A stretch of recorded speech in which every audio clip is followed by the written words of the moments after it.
दोस्तों आप सब कैसे हैं। इस वीडियो में हम लोग देख रहे हैं जी के जीएस के important question UP APO exam 2022 के लिए। तो आप चैनल को सब्सक्राइब कर लीजिए और वीडियो को लाइक कर लीजिए। सो फर्स्ट क्वेश्चन है विच स्टेटमेंट इज करेक्ट, में से कौन सा कथन सही है। सो फर्स्ट है भारत छोड़ो आंदोलन के दौरान उत्तर प्रदेश के बलिया में समानांतर सरकार की स्थापना की गई थी। भारत छोड़ो आंदोलन आपको पता है 1942 में हुआ था और इसे क्वाइट इंडिया मूवमेंट कहते हैं। इसी आंदोलन में गांधी जी ने करो या मरो का नारा दिया था। नेक्स्ट है भारत छोड़ो आंदोलन के समय उषा मेहता ने कांग्रेसी रेडियो का प्रसारण किया। और तीसरा कथन है व्यक्तिगत सत्याग्रह में विनोबा भावे को प्रथम सत्याग्रही चुना गया तथा दूसरा सत्याग्रही पंडित जवाहरलाल नेहरू थे। और चौथा कथन है लंदन में इंडियन हाउस की स्थापना श्यामजी कृष्ण वर्मा ने की थी। सो इनमें कौन सा कथन सही है हमें बताना है। तो फर्स्ट कथन बिल्कुल सही है, भारत छोड़ो आंदोलन के दौरान उत्तर प्रदेश के बलिया में समानांतर सरकार की स्थापना की गई। इसके अलावा बलिया से एक योजना भी लॉन्च हुई थी, वो क्वेश्चन पूछा जाता है।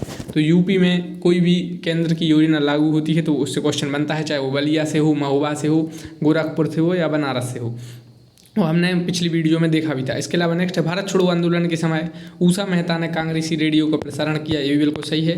और जो भारतीय स्वतंत्रता योगदान में जो महिलाओं की जो भूमिका है उससे क्वेश्चन आपके आ सकते हैं, चाहे वो उषा मेहता हो आपके और चाहे वो एनी बेसेंट हो, सरोजनी नायडू हो, तो इनसे रिलेटेड क्वेश्चन आपके आ सकते हैं। दूसरा कथन भी सही है। तीसरा है व्यक्तिगत सत्याग्रह में विनोबा भावे को प्रथम सत्याग्रही और एग्जाम में दूसरा सत्याग्रही पूछा जा रहा है तो पंडित जवाहरलाल नेहरू थे जो भारत के प्रथम प्रधानमंत्री थे। और इनकी पुस्तक पूछी जाती है और ऑटोबायोग्राफी इनकी पूछी जाती है, भारत एक खोज भी पूछी जाती है इनकी, और डिस्कवरी और 2-3 इनकी बुक्स और पूछी जाती हैं। इसके अलावा नेक्स्ट है लंदन में इंडियन हाउस की स्थापना श्यामजी कृष्ण वर्मा ने की थी, तो ये बिल्कुल कथन सही है।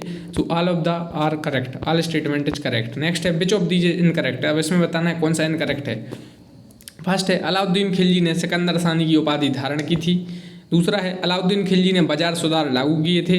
तीसरा है इल्तुतमिश मंगोल के चंगेज खान का समकालीन था। और चौथा है इब्न बतूता पुर्तगाल का था। तो इसमें इनकरेक्ट बताना है। तो इसमें जो चौथा कथन है इब्न बतूता आपका पुर्तगाल का नहीं था, इब्न बतूता था आपका मोरक्को का। मोरक्को एक देश है, ये अफ्रीका में एक देश है।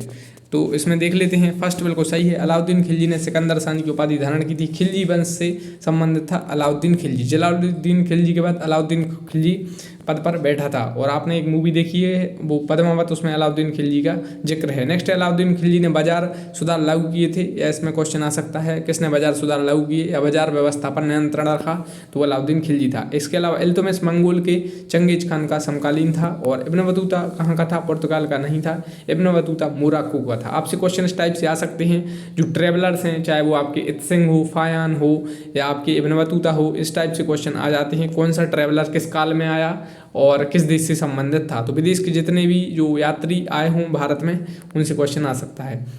तो इब्न बतूता कहाँ का था, मोरक्को का। और मार्को पोलो आपका कहाँ का था, ये पुर्तगाल का था। और इत्सिंग कहाँ का था, चीन का था। और फायान चीन का था। तो इनसे क्वेश्चन ये आएंगे कि किस काल में भारत आए, तो आप इसको पढ़ लीजिए। नेक्स्ट है करेक्ट स्टेटमेंट बताना है कौन सा स्टेटमेंट करेक्ट है। तो पहला है सर्वेंट्स ऑफ इंडिया सोसाइटी की स्थापना गोपाल कृष्ण गोखले ने की। दूसरा है गोपाल कृष्ण गोखले, वही गोपाल कृष्ण गोखले महात्मा गांधी के राजनीतिक गुरु थे। नेक्स्ट है स्वामी दयानंद ने सर्वप्रथम स्वराज्य शब्द का प्रयोग किया और हिंदी को राष्ट्रभाषा माना। स्वामी दयानंद सरस्वती जो आपको पता है आर्य समाज से संबंधित थे। नेक्स्ट है 1872 की सिविल मैरिज एक्ट में लड़कियों के विवाह की न्यूनतम आयु 14 वर्ष निर्धारित की गई। और चौथा है उलगुलान विद्रोह बिरसा मुंडा से जुड़ा था। ये काफी इंपोर्टेंट क्वेश्चन है, तो इसमें करेक्ट बताना है। पहला कथन बिल्कुल सही है, सर्वेंट ऑफ इंडिया सोसाइटी की स्थापना गोपाल कृष्ण गोखले ने की थी, उदारवादी नेता थे। दूसरा है स्वामी दयानंद ने सर्वप्रथम स्वराज शब्द का प्रयोग किया और हिंदी को इन्होंने राष्ट्रभाषा माना। और स्वामी दयानंद सरस्वती ने ही कहा था, एक नारा था इनका, वेदों की ओर लौटो। नेक्स्ट है 1872 की सिविल मैरिज एक्ट में लड़कियों के विवाह की न्यूनतम आयु 14 वर्ष निर्धारित की गई, ये बिल्कुल सही है। और जो लड़कियों के विवाह से जो जितने भी एक्ट है क्वेश्चन आ सकता है आपसे, शारदा एक्ट से आपसे क्वेश्चन आ सकता है, या लड़कियों की आयु 18 वर्ष कब हुई ये क्वेश्चन आ सकता है, क्योंकि अभी 21 वर्ष की जो डिमांड चल रही है, तो इस टाइप से क्वेश्चन आ सकता है। नेक्स्ट है उलगुलान विद्रोह बिरसा मुंडा से जुड़ा था, बिल्कुल सही है। उलगुलान विद्रोह से बिरसा मुंडा से जुड़ा था। और उलगुलान इससे क्वेश्चन आपका आ सकता है। जनजातीय गौरव दिवस मनाया जाता है जो 15 नवंबर को मनाया जाता है, इससे भी क्वेश्चन आपका आ सकता है। सो इनमें all of the statement are correct. Now next question है कौन सा कथन सही है। दोस्तों इससे पहले आप वीडियो को लाइक कर लीजिए और चैनल को आप सब्सक्राइब कर लीजिए, बेल आइकन भी प्रेस कर दीजिए ताकि जब भी यूपी एपीओ की वीडियो आए आपके पास आ जाएं। तो इसमें वीडियो में हम लोग फटाफट क्वेश्चन देख रहे हैं, डिटेल में क्वेश्चन देखेंगे तो काफ़ी टाइम लगेगा। तो नेक्स्ट है कौन सा कथन सही है, उसमें भारतीय ट्रेड यूनियन कांग्रेस के पहले अध्यक्ष लाला लाजपत राय थे। दूसरा है लाला लाजपत राय वही हैं लाल बाल पाल। और नेक्स्ट है स्वामी सहजानंद का संबंध किसान आंदोलन के साथ था, तो किसान आंदोलन। और इसके अलावा गुलामगिरी के लेखक ज्योतिबा फुले थे। चौथा है गुरु राम सिंह ने कूका आंदोलन को संगठित किया, तो all of the statement are correct, क्योंकि भारतीय ट्रेड यूनियन कांग्रेस के पहले अध्यक्ष लाला लाजपत राय थे। क्वेश्चन ये आएगा कि all India trade union Congress के पहले सचिव कौन थे और किस वर्ष इसकी स्थापना हुई, इस टाइप से क्वेश्चन आ सकता है। इसके अलावा स्वामी सहजानंद का संबंध किसान आंदोलन के साथ था, गुलामगिरी के लेखक ज्योतिबा फुले थे और गुरु राम सिंह ने कूका आंदोलन को संगठित किया, तो ऑल ऑफ द स्टेटमेंट आज आर करेक्ट। अब देखते हैं दोस्तों हम लोग नेक्स्ट क्वेश्चन। नेक्स्ट है पहले क्या घटित हुआ, which of the following events take place first. So देखिए यूपी एपीओ में आपका हिस्ट्री का पोर्शन काफ़ी ज़्यादा है, एक तो आपका इंडियन नेशनल मूवमेंट का है और एक आपका वो हिस्ट्री का है, तो इनके अपन 100-200 क्वेश्चन एक अलग वीडियो में देख लेंगे। और इस टाइप से क्वेश्चन इसमें ये आएंगे कि पहले कौन सा इवेंट घटित हुआ, हिस्ट्री में इस टाइप के क्वेश्चन आते हैं। तो पहले जैसे तालीकोटा का युद्ध हुआ या करनाल का युद्ध हुआ, तो इसमें पहले क्या घटित हुआ, यह क्वेश्चन ईजी है लेकिन आपसे पूछ सकते हैं कब हुआ। तो अभी जैसे तालीकोटा का युद्ध आपको पता है कि पहले हुआ और करनाल का युद्ध बाद में हुआ। तालीकोटा का युद्ध कब हुआ यह क्वेश्चन भी आ सकता है, या किन किन के बीच हुआ, या हल्दीघाटी का युद्ध किन किन के बीच हुआ, तो इन ये सब आपके इस टाइप से क्वेश्चन आते हैं। तालीकोटा का युद्ध 1565 में हुआ और करनाल का युद्ध आपका 1739 के आसपास हुआ। नेक्स्ट है निम्नलिखित कॉलेजों को श्रेणीबद्ध कीजिए। इन कॉलेजों को बताना है पहले किस कॉलेज की स्थापना हुई, तो इसमें ऑप्शन में है Calcutta Madrasa, Sanskrit college, fort William और हिंदू कॉलेज। इनसे क्वेश्चन ऐसे आते हैं, कलकत्ता मदरसा की स्थापना किसने की, संस्कृत कॉलेज की स्थापना किसने की, बनारस हिंदू यूनिवर्सिटी की स्थापना किसने की, फोर्ट विलियम कॉलेज की किसने की, हिंदू कॉलेज किसने की, इस टाइप से क्वेश्चन एक तो आते हैं।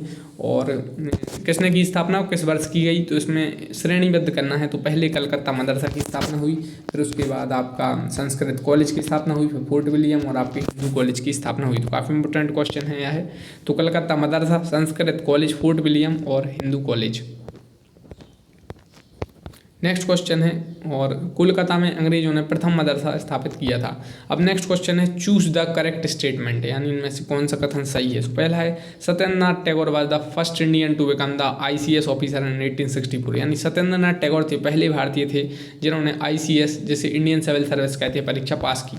दूसरा है Subhash Chandra Bose 4th rank ICS में प्राप्त की 1920 में, ये भी कथन सही है। सुभाष चंद्र बोस 23 जनवरी को पराक्रम दिवस मनाया जाता है सुभाष चंद्र बोस के जन्म दिवस पर, और इन्होंने जो 2 अधिवेशन में अध्यक्षता की थी वो पूछे जाते हैं, और इन्होंने ICS में 4th रैंक प्राप्त की थी। तीसरा है रविंद्रनाथ टैगोर को नोबेल प्राइज दिया गया 1913 में लिटरेचर के लिए, ये बिल्कुल सही है। और पहले भारतीय तो ठीक है, पहले एशियन यानी एशिया के पहले व्यक्ति थे जिन्हें लिटरेचर यानी साहित्य का नोबेल पुरस्कार मिला। तो नोबेल पुरस्कार कितने फील्ड में दिया जाता है यह क्वेश्चन आपका आता है। और नेक्स्ट है Nobel prize in physics 1930 was awarded to sir CV Raman. 1930 का जो नोबेल प्राइज है वो सर CV रमन को मिला। और his work on scattering on light, यहाँ पर लिखा है scattering of light and for the discovery of the effect named after H. तो देख लेते हैं हम लोग इसमें क्या पूछा गया, चूज द करेक्ट स्टेटमेंट पूछा गया था। तो सत्येंद्रनाथ टैगोर पहले भारतीय थे जिन्होंने ICS परीक्षा टॉप की, यानी ICS में सिलेक्ट हुए। सुभाष चंद्र बोस भी ICS में सिलेक्ट हुए, 1920 में 4th रैंक आई थी। रविंद्रनाथ टैगोर को पहले ऐसे एशियन व्यक्ति थे जिन्होंने साहित्य का जिन्हें नोबेल मिला 1913 में नोबेल प्राइज मिला और गीतांजलि से रिलेटेड था। नेक्स्ट है नोबेल प्राइज 1930 का मिला सर CV रमन को फिजिक्स से रिलेटेड, ये भी बिल्कुल सही। तो all of the statement is correct. उससे पहले आप ये जान लीजिए, आपसे इस टाइप से क्वेश्चन UP APU में आ सकते हैं। सर CV रमन को नोबेल पुरस्कार कब मिला, हरगोविंद खुराना को कब मिला, मदर टेरेसा को कब मिला, अमर्त्य सेन को कब मिला, कैलाश सत्यार्थी को कब मिला, या कितने भारतीयों को मिला। तो इस टाइप के लिए आप प्रिपेयर रहिए। नेक्स्ट है कौन सा कथन गलत है, इनमें से कौन सा स्टेटमेंट फॉल्स है। पहला है श्री गुरु तेग बहादुर जी सिखों के 9वें गुरु थे। तो आप एक बात ध्यान रखिए, श्री गुरु तेग बहादुर जी का अभी 400वां प्रकाश पर्व मनाया गया, तो इनसे क्वेश्चन आ सकता है कि कौन से सिखों के गुरु का 400वां प्रकाश पर्व मनाया गया। तो 4 ऑप्शन आपको दे देंगे, गुरु गोविंद सिंह दे देंगे, श्री गुरु गोविंद सिंह, श्री गुरु गोविंद सिंह, श्री गुरु तेग बहादुर, और आपको 2 ऑप्शन और दे देंगे। तो देख लेते हैं कौन सा कथन इसमें गलत है, यानी which of the following statement is false. तो श्री गुरु तेग बहादुर जी सिखों के 9वें गुरु थे, ये बिल्कुल सही है। धौलावीरा आपका गुजरात में स्थित है, बिल्कुल सही है। न्यूज में इसलिए था यूनेस्को वर्ल्ड हेरिटेज साइट का दर्जा मिला, और अभी 40 के आसपास जो वर्ल्ड हेरिटेज साइट हैं इंडिया में, और मध्य प्रदेश में 3 यूनेस्को की वर्ल्ड हेरिटेज साइट हैं। तो न्यू जो वर्ल्ड हेरिटेज साइट होती हैं उनसे क्वेश्चन बनते हैं, और जो नए रामसर स्थल चुने जाते हैं उनसे क्वेश्चन बनते हैं। नए नेशनल पार्क, नए टाइगर रिजर्व, जो भी नए बनते हैं तो उनसे क्वेश्चन आपके आते हैं। तो यूपी एपीयू में आप इन सबको प्रिपेयर कर लीजिए। नेक्स्ट है स्यादवाद सिद्धांत जैन धर्म से संबंधित है। ये कथन बिल्कुल सही है। स्यादवाद का जो सिद्धांत है वो आपका जैन धर्म से संबंधित है। अब इसमें बताना है कौन सा कथन गलत है। नेक्स्ट है तालीकोटा का युद्ध 1576 में हुआ, ये गलत है। तालीकोटा का युद्ध अभी देखा था, ये कब हुआ था? तालीकोटा का युद्ध आपका हुआ था 1565 में। तो पहला कथन बिल्कुल सही है। गुरु तेग बहादुर जी सिखों के 9वें गुरु थे। धौलावीरा गुजरात राज्य में स्थित है। स्यादवाद का सिद्धांत जैन धर्म से संबंधित है। लेकिन तालीकोटा का युद्ध 1576 में न होकर आपका 1565 में हुआ था। तालीकोटा का जो युद्ध था वो विजयनगर के साथ बीजापुर, अहमदनगर और गोलाकोंडा की संयुक्त सेनाओं के बीच लड़ा गया था। तो एक और विजयनगर था और दूसरा बीजापुर, अहमदनगर और गोलाकोंडा। अब क्वेश्चन नहीं आ सकता है विजयनगर अभी कहाँ पर है, किस राज्य में आता है, हम्पी किस राज्य में आता है, या हम्पी किस नदी किनारे स्थित है, इस टाइप के आपके क्वेश्चन आ सकते हैं। तो नेक्स्ट है पहले कौन सा वाद या केस या जजमेंट आया? So which of the following take place first? So जैसा हिस्ट्री में आता है ऐसा आपका इससे रिलेटेड आ सकता है। केस से आपके 3-4 टाइप के क्वेश्चन आते हैं, अभी देखेंगे। तो पहला है शंकरी प्रसाद बनाम भारत संघ, दूसरा है गोलकनाथ बनाम पंजाब राज्य, तीसरा है सज्जन सिंह बनाम राजस्थान राज्य और चौथा है केशवानंद भारती बनाम केरल राज्य। शंकरी प्रसाद का आपका आया था 1951 के आसपास।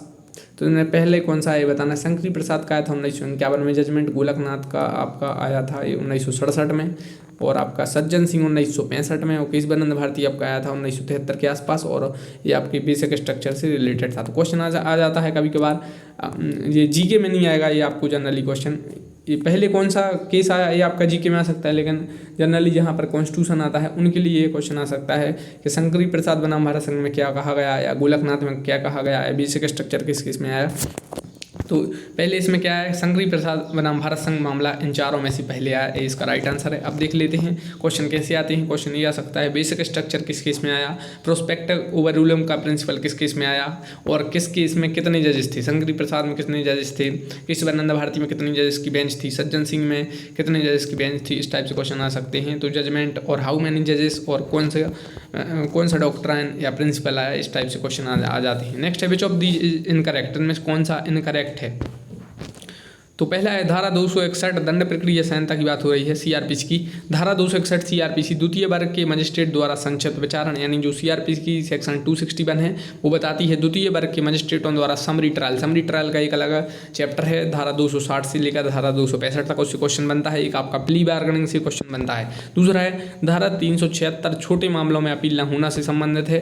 तीसरा है धारा 416 गर्भवती स्त्री को मृत्युदंड का मुलतवी किया जाने से संबंधित है। चौथा लोक अभियोजक धारा 25 में बताया गया है। तो इसमें पूछा गया है विच ऑफ दीज इनकरेक्ट कौन है। तो पहला बिल्कुल सही है, धारा 261 जो सीआरपीसी उसमें द्वितीय वर्ग के मजिस्ट्रेट भी आपके हाईकोर्ट की परमिशन से जो भी है तो आपके वो समरी ट्रायल कर सकते हैं। दूसरा है आपका धारा 376 छोटे मामले में अपील न होना से संबंधित है। तीसरा है धारा 416 गर्भवती स्त्री को मृत्युदंड का मुलतवी किया जाना, यानी पोस्टपोनमेंट ऑफ आपके जो पोस्टपोनमेंट हो जाती है, तो वो बिल्कुल सही है। चौथा है लोक अभियोजक धारा 25 लोक अभियोजक आपके संबंधित है आपकी धारा 24 से। पब्लिक प्रोसिक्यूटर आपका 25 में क्या है, 25 में आपका एपीपी है, आपका असिस्टेंट पब्लिक प्रोसिक्यूटर इसमें है।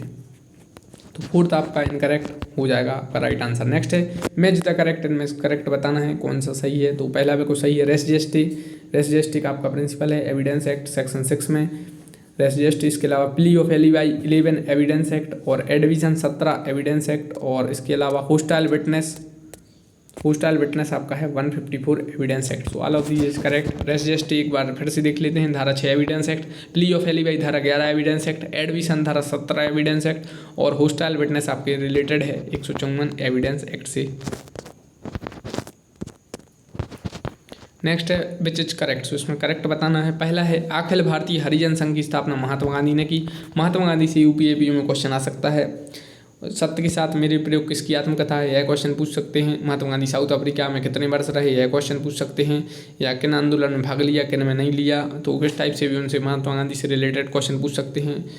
और अभी आज़ादी का अमृत महोत्सव मनाया जा रहा है 75 वर्ष आज़ादी के पूर्ण होने पर, तो इससे रिलेटेड भी क्वेश्चन आपके आ सकते हैं। और गांधी जी अभी न्यूज़ में है तो उनसे क्वेश्चन आने की संभावना है। तो हरिजन सेवक संघ का पूर्ण नाम all India anti untouchability league था, बिल्कुल सही है। दलित वर्गों का संघ डॉक्टर BR अम्बेडकर ने स्थापित किया था, ये भी बिल्कुल सही है। और चौथा है वर्ष 1934 में कांग्रेस समाजवादी पार्टी का गठन जयप्रकाश नारायण एवं आचार्य नरेंद्र देव के द्वारा किया गया? तो देख लेते हैं। पहला बिल्कुल सही है। अखिल भारतीय हरिजन संघ की स्थापना महात्मा गांधी ने की। हरिजन सेवक संघ का पूर्व नाम all India anti untouchability league था। दलित वर्ग का संघ बी आर अम्बेडकर ने स्थापित किया। और 1934 में कांग्रेस समाजवादी पार्टी का गठन जयप्रकाश नारायण, जिसे जयप्रकाश नारायण जेपी भी ने कहते हैं, और आचार्य नरेंद्र देव के द्वारा किया गया। तो ऑल आर करेक्ट। नेक्स्ट, पहले क्या हुआ इनमें से विच इवेंट्स टेक प्लेस फर्स्ट? अभी देखा था। तो इस टाइप के क्वेश्चन आ जाते हैं कि पूना पैक्ट कब हुआ। देखिए, पहले क्या हुआ यह भी आ जाता है, इसे यह भी पूछ लेंगे पूना पैक्ट किन किन के बीच हुआ या कब हुआ। गांधी अरविंद समझौता कब हुआ, वर्ल्ड वार 2 कब तक हुआ, क्रिप्स मिशन कब हुआ, या पहले सिविल डिसोबीडियंस मूवमेंट आया कि साइमन कमीशन आया कि बेबिल प्लान आया, ये सब आप पढ़ लीजिए। तो पहले क्या हुआ, पूना पैक्ट है ऑप्शन में, गांधी अरविंद समझौता है, वर्ल्ड वार 2 है और क्रिप्स मिशन है। तो पहले इसमें हुआ गांधी अरविंद समझौता। पूना पैक्ट आपका 1932 के आसपास, वर्ल्ड वार 2 1939 से 45 के आसपास। आपको थोड़ा बहुत आइडिया भी है तो आप कर सकते हैं। और क्रिप्स मिशन 42 में। तो इसका राइट आंसर रहेगा आपका गांधी अरविंद समझौता। नेक्स्ट है, कौन सा कथन सही है? 1 मिनट।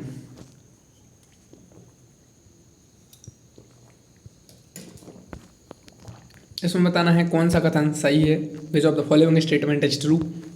सो फर्स्ट है, हिंदुस्तान रिपब्लिकन एसोसिएशन की स्थापना 1924 में हुई, ये बिल्कुल सही है। दूसरा है, भारत का ओलंपिक 2021 में 48वां स्थान था और भारत ने 7 मेडल जीते, ये बिल्कुल सही है। ओलंपिक से आपके क्वेश्चन यूपीएपीओ में आ सकते हैं, और क्योंकि अभी ओलंपिक पिछले वर्ष हुआ 2021 में, तो आपसे यूपीएपीओ में क्वेश्चन पूछे जाने की संभावना है कि किन किन खिलाड़ियों ने मेडल जीते, या नीरज चोपड़ा ने कौन सा मेडल जीता, या मीराबाई चानू ने कौन सा मेडल जीता, या पीवी सिंधु ने कौन सा मेडल जीता।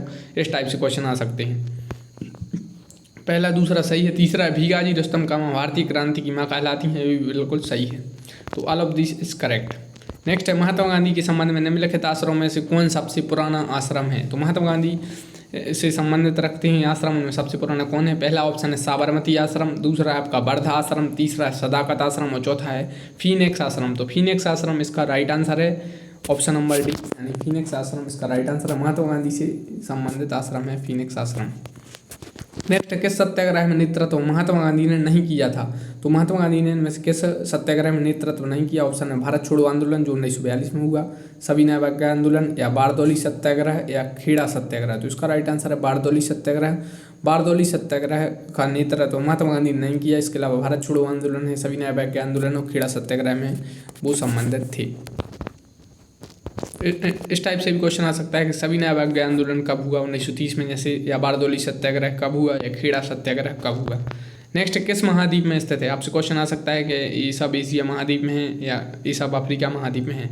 क्वेश्चन आ सकता है पेटागोनिया का पठार, एंडीज पर्वतमाला और अमेजोन के वर्षावन, पनामा नहर, पंपास के मैदान, फोकलैंड द्वीप और अटाकामा मरुस्थल, ये सब किस महाद्वीप में स्थित हैं? 4 ऑप्शन दे देंगे आपको दे देंगे एशिया दे देंगे, दक्षिण अमेरिका दे देंगे, उत्तर अमेरिका दे देंगे और अफ्रीका दे देंगे। तो आपको एक मैप की आपकी क्लास यूपीएपीओ के लिए अलग से होगी, वो आप देखिए, क्योंकि आपको मैप का बेसिक आइडिया होना चाहिए। तो पेटागोनिया का पठार आपका एंडीज पर्वतमाला और आपका सबसे लंबी पर्वतमालाओं में से एक है, और एंडीज पर्वतमाला, अमेजोन के वर्षावन आपके जो काफ़ी फेमस थे, एक बार उनकी कटाई के लिए फेमस थे, एक बार आग वगैरह लग गई थी इसलिए फेमस थे, पनामा नहर, पंपास के मैदान, फोकलैंड द्वीप और अटाकामा मरुस्थल, ये सब आपके हैं साउथ अमेरिका में।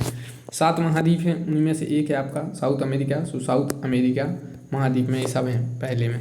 तो दूसरे में है superior, Michigan, eri, Hurun, interior झील। ये 5 झीलें फेमस हैं आपकी अमेरिका में हैं, नॉर्थ अमेरिका में है आपकी। लेक सुपीरियर है, एक इरी है, ह्यूरन है, ओंटारियो है और मिशिगन है। और अलास्का रेंज कहाँ पर हैं? तो ये सब आपके कहाँ पर हैं? ये आपके नॉर्थ अमेरिका में हैं।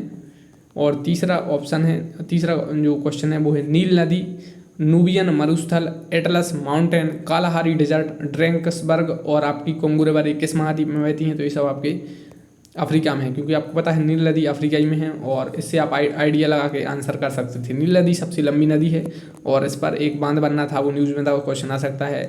नूबियन मरुस्थल आपका अफ्रीका में है, एटलस माउंटेन, कालाहारी डेजर्ट, ये सब आपके अफ्रीका में है। कोंगो रिवर आपकी ये जो ये भूमध्य रेखा है, जो जिसे 0 डिग्री कहते हैं, या इक्वेटर भी आ सकता है, इक्वेटर को 2 बार काटती है कोंगो रिवर, तो इससे क्वेश्चन आता है। ये सब कहाँ पर है? अफ्रीका में है। तो पहले का राइट आंसर था साउथ अमेरिका, दूसरा आपका नॉर्थ अमेरिका, तीसरा आपका ये सब अफ्रीका में है। इसके अलावा आप देखते हैं यूक्रेन, डैन्यूब रिवर, और हाँ यूक्रेन न्यूज़ में तो क्वेश्चन आ सकता है। Ukraine Danube river, Alps mountains, Baltic sea, Adriatic sea, Rhine river. Rhine river आपकी वही है, इसे कोयला के लिए फेमस है, ये नदी कोयला के लिए फेमस मानी जाती है, जर्मनी से रिलेटेड है। इसके अलावा आपके स्कैंडिनेवियन कंट्री और आपके नॉर्डिक कंट्री, ये सब किस महाद्वीप में आते हैं? तो देखिए आपका यूक्रेन, आपको पता ही है यूक्रेन रूस मैटर चल रहा है, यूक्रेन आपका आता है आपका यूरोप में, तो इससे आप आंसर कर सकते थे। बाकी Ukraine, Danube river, Alps mountains, Baltic sea, Adriatic sea, Rhine river, ये सब आपके कहाँ पर हैं? आपके यूरोप महाद्वीप में आते हैं। नेक्स्ट एक बार फिर से महाद्वीप से क्वेश्चन है, किस महाद्वीप में क्या अवस्थित है? तो इसमें क्वेश्चन है Bass Strait, Tasmania Sea, Great Sandy Desert, Great Victoria Desert, Gibson Desert, Great Dividing Range, और ये सब आपको मैप पर भी देखना पड़ेगा, तब आपको आइडिया अच्छा क्लियर हो जाएगा। कालगुल्डी गोल्ड माइन जो फेमस है, कालगुल्डी जो सोने की खदान है फेमस है। इसके अलावा ग्रेट बैरियर रीफ आपको पता ही है, न्यूज़ में रहती है। कोरल सी और सहारा डेजर्ट तो कहाँ पर है? तो सहारा डेजर्ट तो आपका ये अफ्रीका में है, यहाँ पर ये गलत लिखा गया है, यहाँ पर सहारा डेजर्ट आपका कहाँ पर है? अफ्रीका में है। और भारत में कौन सा? थार डेजर्ट है। तो बास स्ट्रेट आपकी ये है आपकी अमेरिका में, और तस्मानिया सी ऑस्ट्रेलिया में है। बास स्ट्रेट ऑस्ट्रेलिया, तस्मानिया सी आपका ऑस्ट्रेलिया।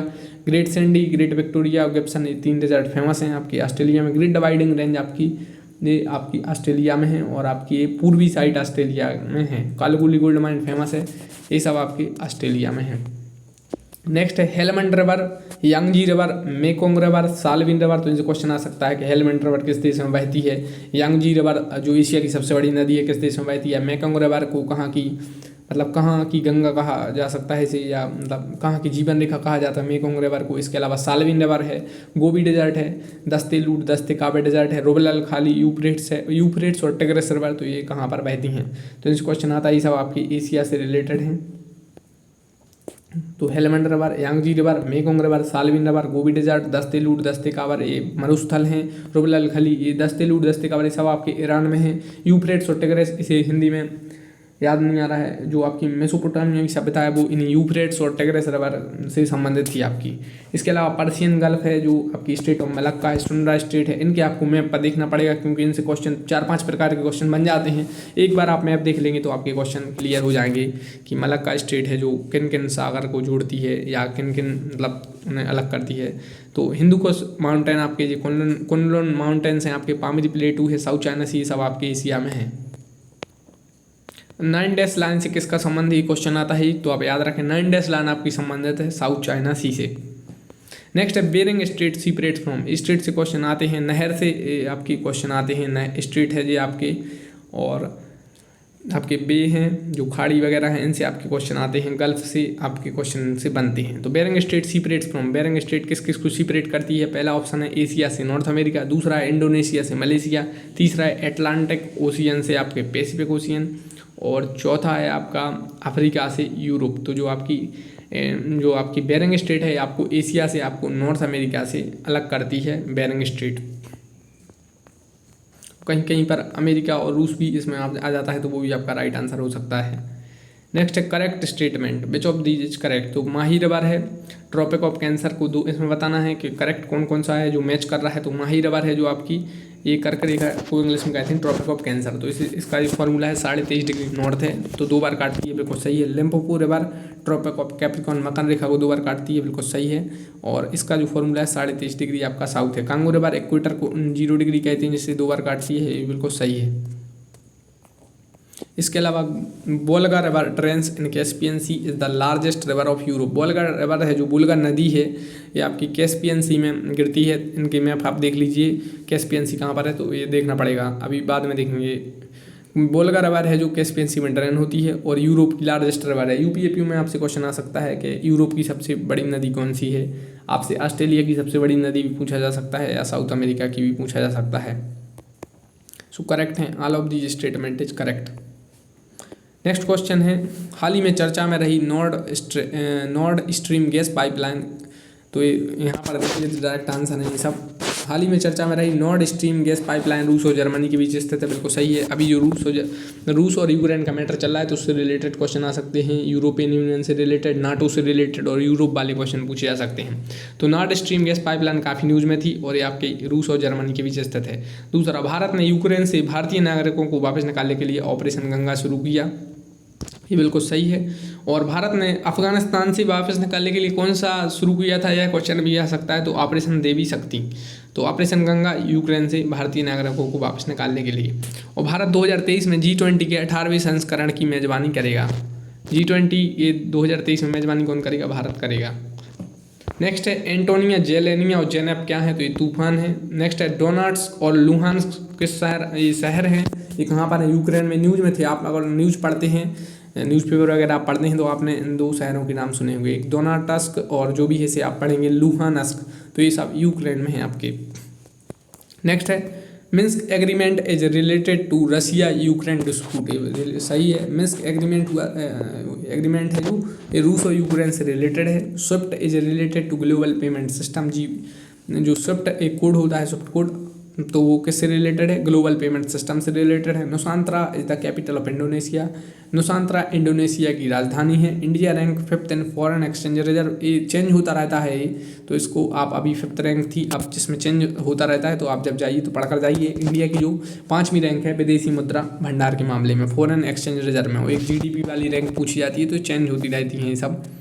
नेक्स्ट है IMF release world economic outlook, ये क्वेश्चन आ सकता है आपसे कि वर्ल्ड इकोनॉमिक आउटलुक जो एक रिपोर्ट है वो कौन जारी करता है, तो 4 ऑप्शन दे देंगे, IMF दे देंगे, वर्ल्ड बैंक दे देंगे, WHO दे देंगे, इस टाइप से दे देंगे। तो IMF एक जो वर्ल्ड इकोनॉमिक आउटलुक एक रिपोर्ट है वो IMF यानी इंटरनेशनल मॉनेटरी फंड रिलीज करता है। IMF के हेड कौन है, या वर्ल्ड बैंक के हेड कौन है, WHO के हेड कौन है, ये भी आपके पूछे जा सकते हैं। नेक्स्ट है COP27 हल्ड इन इजिप्ट, यानी COP27 इजिप्ट में होगा, अभी हुआ नहीं है। इसके अलावा India net zero carbon emission 2070 तक करेगा, यानी इंडिया का टारगेट है। ये क्वेश्चन ऐसा नहीं आएगा, ऐसा आएगा कि इंडिया का टारगेट नेट जीरो एमिशन का कब तक है, तो 2070 का है। नेक्स्ट है UP largest producer of vegetable, यानी सब्जी में यूपी फर्स्ट है, मिल्क में, शुगर केन और मैंगो में फर्स्ट है। और स्टैचू ऑफ इक्वलिटी हैदराबाद में है, स्टैचू ऑफ इक्वलिटी आपकी हैदराबाद, बिल्कुल सही कथन है। रामानुज का जो स्टैचू है 11वीं शताब्दी से संबंधित थे। तो COP27 इजिप्ट में होगा, इजिप्ट यानी मिस्र, और इंडिया, इजिप्ट मिस्र कहाँ पर आता है आपको पता ही है, ये आपका अफ्रीका से रिलेटेड है। और इंडिया का टारगेट है 2070 तक कार्बन में नेट जीरो एमिशन का। यूपी लार्जेस्ट प्रोड्यूसर है vegetable, milk, sugar cane, mango में। स्टैचू ऑफ इक्वलिटी हैदराबाद में है। इसके अलावा वेटलैंड से क्वेश्चन आएगा, यूपी में एक वाइल्ड लाइफ सेंचुरी को वेटलैंड का दर्जा दिया है, तो क्वेश्चन पूछ सकते हैं कौन सी है वो wetland. Bakhira wild life sanctuary है, उत्तर प्रदेश में है। तो वर्ल्ड वेटलैंड्स डे भी पूछ सकते हैं, 2 फरवरी को आपको वर्ल्ड वेटलैंड्स डे मनाया जाता है, यानी आर्द्र भूमि दिवस। तो 2 वाइल्ड लाइफ सेंचुरी को इस दिन रामसर साइट्स का दर्जा दिया गया था, एक आपका दिया गया था, एक वाइल्ड लाइफ सेंचुरी गुजरात की थी, एक यूपी की पूछ सकते हैं आपसे, Bakhira wild life sanctuary. Next Kerala high court in India is the first paperless high court, जो केरल हाईकोर्ट है वो पहला पेपरलेस हाईकोर्ट हो गया है। और अमर जवान ज्योति आपकी कहाँ स्थित है, क्वेश्चन पूछ लेंगे, तो दिल्ली में स्थित है अमर जवान ज्योति। नेक्स्ट क्वेश्चन है 25वें नंबर का, भारत का पहला ड्रोन मेला कहाँ पर आयोजित किया गया, तो ग्वालियर, लखनऊ, दिल्ली या महोबा। तो इसका राइट आंसर ग्वालियर में भारत का पहला ड्रोन मेला आयोजित किया गया। मैच द इनकरेक्ट, इसमें इनकरेक्ट बताना है, करेक्ट नहीं, इसमें इनकरेक्ट बताना है। तो पहला जनजातीय गौरव दिवस 15 नवंबर, ये बिल्कुल सही है, जनजातीय गौरव दिवस 15 नवंबर। पंचायती राज दिवस 24 अप्रैल 2010 में पहली बार मनाया गया था। 16 जनवरी को राष्ट्रीय स्टार्टअप दिवस के रूप में मनाया जाएगा, सही है। तो 14 अगस्त विभाजन विविध का स्मृति दिवस, तो चारों सही है, कोई भी इसमें इनकरेक्ट नहीं है। मैच द इनकरेक्ट पूछा है तो नथिंग इज, तो इसमें कोई भी इनकरेक्ट नहीं है। Next Bermuda triangle is located on, Bermuda triangle काफ़ी न्यूज़ में रहता है जब कभी भी, तो ऑप्शन है पैसिफिक ओशियन है, इंडियन ओशियन है, अटलांटिक ओशियन है, साउथ चाइना सी है। बरमुंडा ट्रायंगल एक त्रिभुजाकार का एक क्षेत्र है, तो पैसिफिक ओशियन में नहीं, ये राइट आंसर इसका रहेगा आपका अटलांटिक ओशियन। बरमुंडा ट्रायंगल आपका अटलांटिक ओशियन से रिलेटेड है। इसके अलावा सबसे बड़ा महासागर पूछें तो आपका वो है पैसिफिक ओशियन, यानी आपका प्रशांत महासागर। इंडियन ओशियन में आपका भारत स्थित है।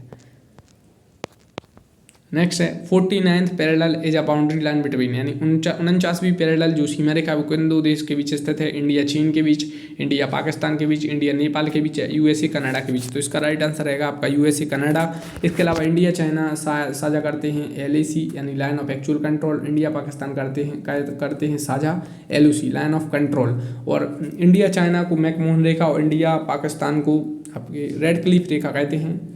और भारत नेपाल जो सीमा रिलेटेड जो डिस्प्यूट अभी न्यूज़ में है, तो उससे क्वेश्चन आ सकता है कि भारत किस देश के साथ सबसे लंबी सीमा रेखा साझा करता है। नेक्स्ट है which country located on Asia and Europe, यानी कौन सा देश है इन देशों में से जो एशिया यूरोप दोनों में है। तो जैसे यूक्रेन और फ्रांस ऑप्शन में, तो आपको पता ही है कि फ्रांस तो इसमें आपका पूरा आपका यूरोप में ही है। नेक्स्ट है इजराइल और इथोपिया और मेडागास्कर और कीनिया और रसिया एंड तुर्की। तो इसका राइट आंसर रहेगा रसिया एंड तुर्की। रसिया आपका एशिया में आता है, यूरोप में भी, तुर्की भी आपका एशिया और यूरोप में। S-400 पर अभी सैंक्शन लगा दिए थे अमेरिका ने तुर्की पर, तो तुर्की अभी काफ़ी न्यूज़ में था, और रसिया अभी न्यूज़ में है। यूक्रेन और वो मैटर चल रहा है रूस वाला, और रूस से क्वेश्चन आ सकते हैं कि क्या रूस G7 का परमानेंट मेंबर है, G7 का मेंबर है, या जो कोई वैक्सीन स्पुतनिक वैक्सीन किस देश से संबंधित है। और जानवरों को वैक्सीन लगाने वाला पहला देश, बनाने वाला पहला देश था रूस। भारत S-400 खरीद रहा है और अभी रूस से। तो देखिए तुर्की को देख लेते हैं मैप में, ये है आपका तुर्की, ये आपका तुर्की है। यहाँ पर एक अनातोलिया का पठार है, एक इससे क्वेश्चन आपका बनता है। और इस एरिया से अगर आप PSC वाले स्टूडेंट होते तो आप इसको अच्छे से पढ़ दें। यहाँ से क्वेश्चन आपके आते रहते हैं, आपके इजिप्ट, सीरिया, इराक, यहाँ से इन देशों से क्वेश्चन आपके काफ़ी पूछे जाते हैं। नेक्स्ट है longest strait in the world, यानी longest strait in the world कौन सी है। ऑप्शन में बेरिंग स्ट्रेट है, स्ट्रेट ऑफ हॉर्मुज है, डेविस स्ट्रेट है, स्ट्रेट ऑफ मलक्का है। तो बेरिंग स्ट्रेट अभी देखा था हम लोगों ने, लेकिन इसका राइट आंसर है आपका straight of Malacca. Straight of Malacca है लॉन्गेस्ट स्ट्रेट है, तो यहाँ पर है आपकी स्ट्रेट ऑफ मलक्का। सो दोस्तों आप वीडियो को लाइक कर लीजिए, चैनल को सब्सक्राइब कर लीजिए। मिलते हैं नेक्स्ट वीडियो में, और आप बेल आइकन भी प्रेस कर दीजिए। Thank you.